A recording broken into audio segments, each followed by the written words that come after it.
Are you ready for this? Because I don't think that you are. I don't think that you are. Hold on. Check this dude out. Shocked that, her phone had been stuck up there. So it wasn't her arm.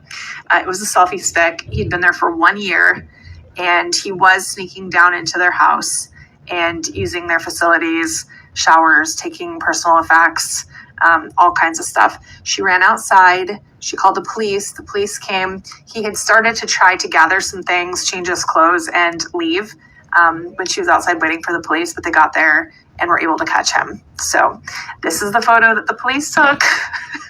It's maybe more horrifying than the original that she took, but very true story. No. Like, Hatman, shadow people. But look at the first one. Hold on. The first one. Here he is laying face down with his hands behind his back. I don't know what's going on with that. People. I've got more pictures. So when my friend called the police, they had to take photos for evidence. And so here you go. So this is the space with the clothes, his little sleeping area. Here he is laying face down with his hands behind his back. This guy is a proper closet goblin. He is a closet goblin. You guys, he was living in her He attic. was trying to live his best life, and now that's been So, dashed. dude, I'm hearing a lot of these stories about these people that are living between the wall spaces. I don't know if that's. Would you like to live in the wall space? We're fine accommodations for you. You will slip behind the gap in the brick wall. You slide over laterally in a bricked up space that is 24 inches wide, but you will have 10 inches to suck yourself into. You'll shimmy into your room area where you will then conduct your life like some sort of roach, some sort of man bug. Wouldn't that be horrible? Wouldn't it? Wouldn't it?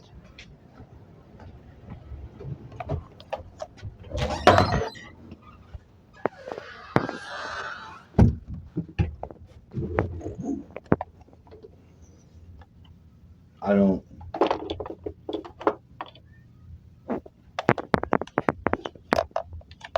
I'm gonna have to go and shoot these cats. But like she said, Watch this wasn't guy. expecting that. There's a disturbing reality behind this otherwise normal photo. Can you see it? On July 3rd, 2012, 65-year-old Michael Lemater was running a marathon on a mountain in Alaska. And his wife was so proud of him. She sat up by the finish line to watch him run. But as she starts watching all of the runners finish the race, she doesn't see Michael. Finally, the last runner crosses the finish line, and Michael is still not anywhere. So she finds one of the volunteers who was on the trail, and he says, "No, I saw Michael running this race." He said he was up by the midway point when he saw Michael running up the trail. Michael asked which way he should go. The volunteer pointed in the direction of the finish line, and then Michael went on his way. But that was the last time Michael was ever seen. And I mean, no trace of him was ever found. No footprints, no articles of clothing, nothing. There was no evidence Michael had even been on the trail that day. It's really strange, but it gets even stranger when you realize that Michael wasn't the only person to vanish without a trace from that mountain range that weekend. I don't know why. I was expecting her to say that he had a heart attack or something else happened to him altogether, but I was not expecting her to say that he vanished without a trace and there were no signs of him whatsoever. I thought he might have. That's a pretty strong indictment for Crazy Face, though. Went home or left, but like she said, his wife was waiting there for him at the end. Not only that, but other people also went missing that weekend as well. And reading this comment from Notorious Raven, they go on to say that, as an Alaskan, I knew exactly what that photo is, and there's a local case of a woman missing on a busy trail that has never been solved. These haunt me often. Reading more about this Mount Marathon Trail race, this mountain in Seward, Alaska, it seems like injuries are not uncommon, but these injuries are usually minor, like somebody falls and scrapes. The first guys that went, at least in modern times, to Mount Kailash in India, I think it was like 4 guys. They got up somewhere to the top, and this isn't a normal mountain at all. It's fucking straight. It looks like a building, like from ancient times or some shit. It's not. When they got 3/4 of the way to the summit or whatever, they started rapid aging. These guys had been up there. They started getting like their beard was like just growing like out, and they all left. They didn't continue to climb Mount Kailash, and they all died. They were in their 20s, but they died of old age, and they died like within 2 years, and they died of old age.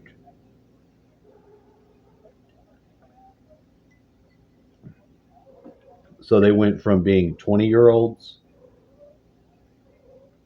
to accelerated aging for the rest of their life, and it killed them. And that's pretty weird.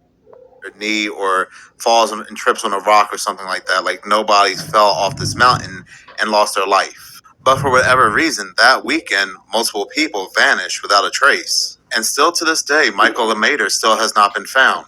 This next video comes from the Paranormal Chick. We have some seal news, literally a seal. This is coming out of the Netherlands. Locals have been noticing something odd with a specific seal, and that some are even claiming it's really not a seal, and they actually think it may be a selkie or something else from mythology. But What? this one has been seen in a specific canal watching people, and it's almost eerie because it makes eye contact with you and just stares. It's not displaying typical seal behavior, and that's what has residents running to folklore and mythology. People think it may be some sort of shapeshifter. Take a look at these next 2 videos and tell me what you think. Is it a real seal doing seal things, or is it something more? Comment below. The way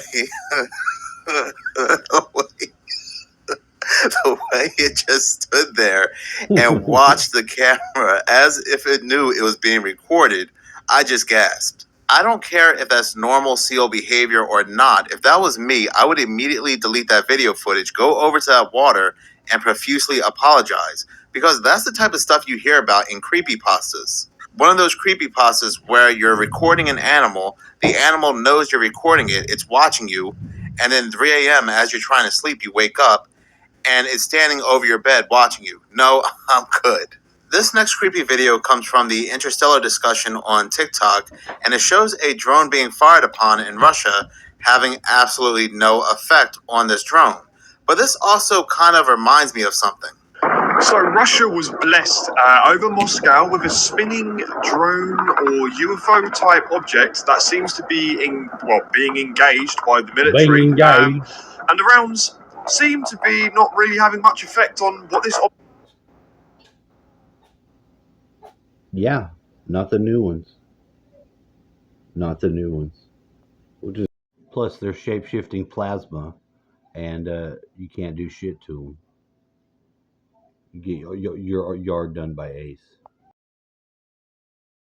You got a frantic man or an earthquake?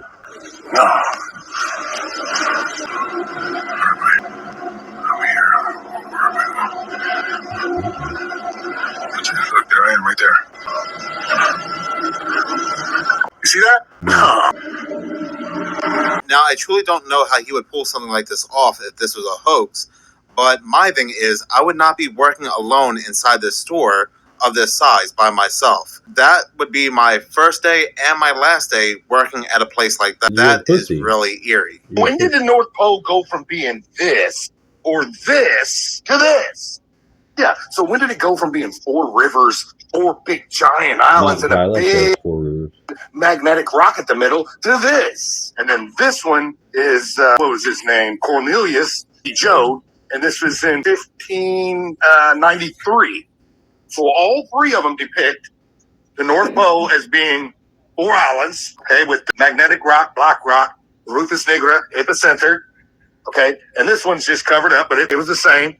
You got the 4 rivers. People will say the Mercator's map was fictitious. Even though all these maps show, even like, there's Florida, extending out. It's pretty close. It's not perfect, but it's close. So you're telling me people that built these amazing structures that we look back on and go, how did they do it? If you look at North America, Greenland, Asia, it's 4. Well, there's 4. It's just more spread out. They said there's a magnetic mountain up there. I heard a story about a ship getting sucked into it. I don't know if it's true. I wasn't there. I fucking wasn't there. Let's see what else is on tonight. Wasn't there. Wasn't me. Not at all. That just got a nice ass though. I'll say that. Rare images that'll make you say, damn, that's rare. The Venus Okay. I thought it was baiting the switch, and I wasn't going to permit it. It's not a fantastic night for media. I made bread. I made more bread. And see, I like her, but I'm not going to watch. I might watch her. She's on Tim Pool's show. She's all right. She's not too bad. Where are you going? I don't know how. Can we just get to the show? Do I have to watch all this? Prominent feminist celebrities to speak out against this and call out how ridiculous it was that they framed it as this accomplishment for women, including some of the worst offenders like Emily Ratajkowski. But first off, Olivia Munn, surprisingly enough, she was the first celebrity who criticized the all-female trip to space, saying, what are they doing? I know this probably isn't a cool thing to say, but there are so many other things that are so important in the world right now. Oh my God. I know this is probably obnoxious, but it's so much money to go to space. They were up there, and Katy Perry's just hogging her little camera. She's a Satanist. She's sexy. I like her. I think she's sexy. But she wasn't even out there she wasn't even looking out at the window at the Earth. The most beautiful thing you would go to space also for. Yeah, you want to float around. I get it. I mean, but fuck. Show that to your fucking fans, dumbass, and your pussy later on. It's not an invitation to come back fucking with me. What's wrong with you?